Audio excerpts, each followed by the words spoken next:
క్షణికావేశం, జీవితాంతం పశ్చాత్తాపం.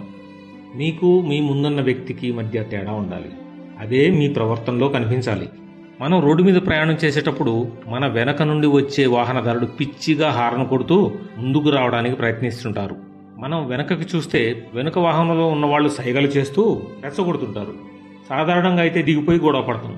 కానీ ఒక విషయం గుర్తుంచుకోండి, రోడ్డు మీద జరిగే గొడవల్లో గెలుపు అనేది ఉండదు. ఒక చిన్న ఉదాహరణ, ఒక వ్యక్తి సిగ్నల్ దగ్గర చిన్న గొడవలో ఒకరిని తోసేశాడు. అతను పడిపోయి తలకు గాయం. ఒక క్షణం కోపం, ఒక కుటుంబం జీవితాంతం కన్నీళ్లు.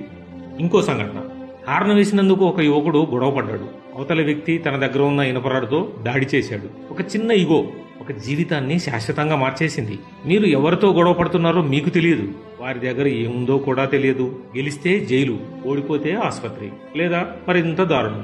మగతనం అంటే గొడవ కాదు, మగతనం అంటే నియంత్రణ. మీ కోపాన్ని మీరు నియంత్రించగలిగితే అదే నిజమైన ధైర్యం.